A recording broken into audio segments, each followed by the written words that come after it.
ابن ابی دنیا نے یہ لکھا ہے کہ ابو عمر کہتے ہیں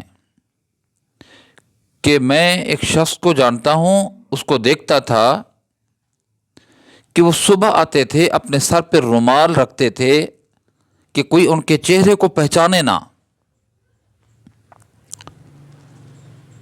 چھپ کے کھڑے ہوتے تھے، عبادت میں مشغول رہتے تھے۔ نام کیا تھا حضرت ان کا؟ فرمایا ان کا نام تھا وراد عجلی۔ یہ عبادت میں منہمک اور مشغول رہتے تھے، روتے رہتے تھے۔ صبح کو آتے، چاشت کے بعد یہاں سے نکلتے، پھر ظہر کو مسجد آتے تھے، عشاء کی نماز پڑھنے کے بعد لوگ چلے جاتے تھے، یہ پھر نکلتے تھے مسجد سے۔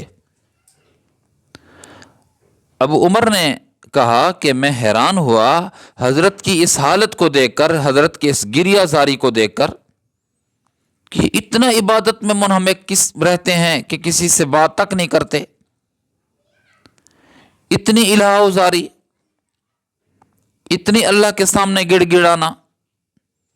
آپ فرماتے ہیں ابو عمر فرماتے ہیں میں نے ان کے قریبی کسی سے پوچھا، محلے میں کسی سے پوچھا، ارے دوست، یہ اللہ کا ولی، اللہ کا بندہ اتنی عبادت کرتا ہے، سارا دن عبادت میں مشغول رہتا ہے، رو رہا ہے، عبادت میں مشغول ہے، تسبیحات ہیں، نوافل ہیں، فرائض کی پابندی ہے، تلاوت کر رہا ہے یہ بندہ، ایک کونے میں پڑا ہوا ہے اور اس نے اپنے آپ کو مکمل ڈھانپا ہوا ہے تاکہ اس کے آنسو جو بہہ رہے ہیں اللہ کے خوف سے وہ نظر نہ آئیں۔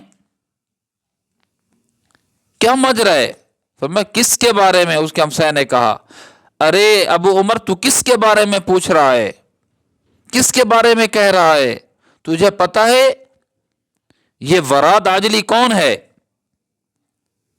کہ یہی۔ فرمایا یہ وہی ہے، ہاں یہ وہ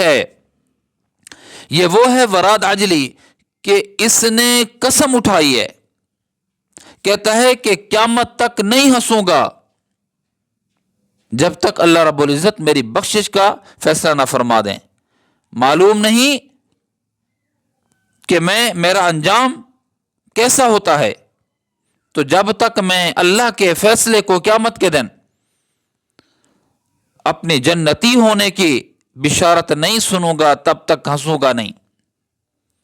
وہ حضرات ایسے تھے کہ اپنے ارمانوں کا خون کرتے تھے، اپنے نفس کو دباتے تھے، اپنی خواہشات کا لحاظ اور خیال نہیں رکھتے تھے۔ وہ یہ دیکھتے تھے کہ میرے رب کا اس وقت حکم کیا ہے، میرے رب کی ڈیمانڈ کیا ہے، میرے رب کا تقاضا کیا ہے۔ یہ وہ لوگ تھے کہ جنہوں نے اپنے آپ کو اس دنیا کے اندر تھکایا تاکہ یہاں کی تھکن جنت میں جا کر اتاریں۔ ایسا عبادت میں منہمک آدمی، وہ بھی اللہ سے اتنی ڈر رہا ہے، نہ جانے قیامت کے دن فیصلہ کیسا ہو۔ جب تک فیصلہ اپنے حق میں نہیں سنوں گا تب تک خدا کی قسم ہنسوں گا نہیں۔ یہ با کمال لوگ ہیں کہ جن کو دیکھ کر انسان کو رشک آتا ہے۔